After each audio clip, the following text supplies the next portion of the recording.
Luar biasa, langkah jenius China menanggulangi serangan Amerika Serikat dalam embargo mesin litografi. Seperti diketahui, serangan embargo Amerika Serikat pada mesin litografi ke China adalah melalui berbagai undang-undang larangan ekspor. Itulah mengapa kita dapat melihat langkah jenius China melawan serangan Amerika Serikat dalam embargo chip maupun mesin litografi, yang membuat Amerika Serikat dan sekutunya semakin panas dingin. Amerika Serikat dapat melakukan embargo dan China dapat menentukan apakah mengizinkan ekspor impor Amerika Serikat melalui beberapa langkah kebijakan. Seperti tingkat pertama, tingkat kedewasaan. Artinya mesin litografi 40 nanometer buatan China yang sudah matang sepenuhnya. China akan terbuka dan tidak ada kuota apapun terhadap produk impor. Pada tingkat kedewasaan ini, mesin litografi China sangatlah kompetitif. Pertanyaannya, mengapa terbuka sama sekali pada tingkat ini? Alasan menempatkan produk kompetitif dalam lingkungan yang kompetitif sehingga mereka dapat terus mengoptimalkan kualitasnya. Tingkat kedua yaitu tingkat terobosan. Artinya, produk baru yang berhasil dikembangkan seperti mesin litografi 24 nanometer. Sebagai contohnya, biaya R&D China sekitar 100 juta, di mana pada awalnya harga produk barat dijual 300 juta, langsung diturunkan menjadi 90 juta. Namun, berhubung biaya Tiongkok sebesar 100 juta, maka pelanggan domestik pasti akan membeli produk yang lebih murah dan dewasa yang telah digunakan selama bertahun-tahun di luar negeri, daripada produk yang baru dikembangkan di China. Jadi, khusus produk seperti ini yang masih belum terlalu stabil di pasar, pemerintah Beijing akan mengadopsi larangan impor melalui pembatasan kuota. Misalnya, jika Amerika Serikat menjual 1, 2, atau 3 mesin litografi 24 nanometer kepada China, Amerika Serikat harus sekalian melampirkan penjualan mesin 12 nanometer. Beijing baru akan mengizinkan impor produk paman Sam atau sekutunya. Sebaliknya, jika Amerika Serikat tidak bersedia menuruti permintaan tersebut, maka China akan terus menggunakan produk domestik sendiri dan mendukung teknologi mesin 24 nanometer domestik untuk matang secepat mungkin. Tidak bermasalah jika produk domestik belum matang pada awalnya, selama Beijing memberinya peluang dan pasar untuk menghasilkan keuntungan. Maka dia akan dapat terus meningkatkan kualitasnya dan menjadi dewasa pada akhirnya. Ataupun meskipun Amerika Serikat atau kawan-kawannya menerima permintaan kuota di atas, Beijing masih memiliki persyaratan untuk pembeli dalam negeri sendiri. Jika pembeli domestik membeli satu mesin 24 nanometer yang diimpor dari luar negeri, mereka harus disertakan pembelian mesin 24 nanometer domestik. Artinya harus memenuhi kuota rasio 1:1.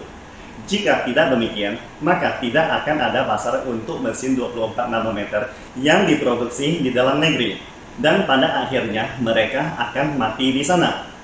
Oleh karena itu, Beijing perlu mengontrol baik secara internal maupun eksternal. Dengan kata lain, pengawasan internal artinya jika membeli produk impor harus dilampirkan dengan pembelian produk dalam negeri. Pengawasan atau kontrol eksternal artinya jika perusahaan barat ingin menjualnya kepada China, perusahaan barat harus menyesuaikan batasan kuota yang ditentukan oleh Beijing. Bila mana mereka tidak bersedia menuruti kuota yang ditentukan, maka Beijing akan menyerahkan semuanya ke pasar dalam negeri mereka sendiri.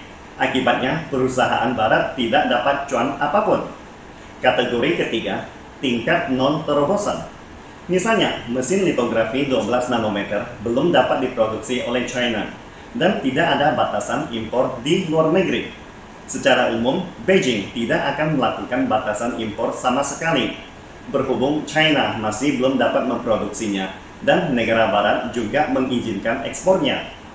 Walaupun Beijing tidak membatasi impor, namun Beijing juga memiliki kebijakan prioritas, yaitu barang siapa yang menerobos pembatasan dan menjual produk 6 nanometer terlebih dahulu, maka Beijing akan mengutamakan pasar 12 nanometer khusus untuknya.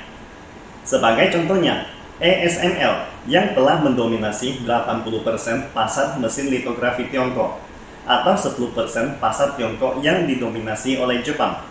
Berhubung Jepang bersedia menjual produk 6 nanometer kepada China, maka Beijing akan memberi Jepang hak prioritas untuk memakan pasar 14 nanometer Tiongkok, atau bahkan mengasih semua pasar tersebut. Akibatnya, tidak ada satu kuota pun yang tersisa untuk ASML. Lantas, ASML pasti akan kebakaran jenggot dan memohon kuota dari Beijing. Lalu, jika ASML dapat menjual 20 unit kuota, maka Beijing akan memberinya semua pasar untuk kuota 20 unit. Alasannya sangat sederhana. Beijing berusaha mendorong negara-negara tersebut untuk menerobos blokade. Dan barang siapa yang dapat menerobos blokade akan mendapatkan kuota untuk produk tingkat non-terobosan ini. Jika mereka semua tidak bersedia menerobosnya, maka Beijing akan melepaskannya atau terbuka adil bagi siapapun. Sampai begitu ada yang membuka terobosan ini, dialah yang akan mendapatkan pasar ini. Bila ada perusahaan yang tetap mentaati embargo atau mengikuti langkah Amerika Serikat untuk tidak menjual ke China, maka pada akhirnya perusahaan tersebut akan terpinggirkan oleh pasar China, seperti yang sedang terjadi pada chip Nvidia maupun litografi ASML saat ini. Just FYI, bagaimana Biden menyelamatkan perusahaan semikonduktor mereka dari kerugian besar telah menjadi tantangan besar bagi Presiden Biden yang tiap hari berpikir bagaimana menyingkirkan Beijing dan Moskow ini. Kategori keempat, tingkat embargo. Kesimpulannya, langkah penanggulangan embargo Amerika Serikat terbagi atas 4 bagian, yaitu kategori pasar dewasa yang terbuka sama sekali. Kategori kedua adalah pasar dengan R&D sendiri, mengadopsi sistem kuota impor. Kategori ketiga adalah level non-terobosan, dan tidak ada batasan di luar negeri, maka Beijing akan terbuka untuknya. Tetapi, begitu ada yang dapat melakukan terobosan kategori keempat, maka Beijing akan melepaskan pasar jenis ketiga yang awalnya terbuka, tetapi akhirnya akan langsung condong ke yang bersedia melakukan terobosan tingkat embargo. Sejak negara barat berani memberlakukan embargo ekspor mesin litografi ke China, maka China juga tidak akan segan-segan melawan dengan embargo impor mesin litografi atau chip lainnya. Strategi ini tidak hanya dapat diterapkan pada mesin litografi, tetapi juga dapat dipraktekkan pada produk berteknologi canggih lainnya seperti aero engines, biologi, server, material canggih, dan lain sebagainya.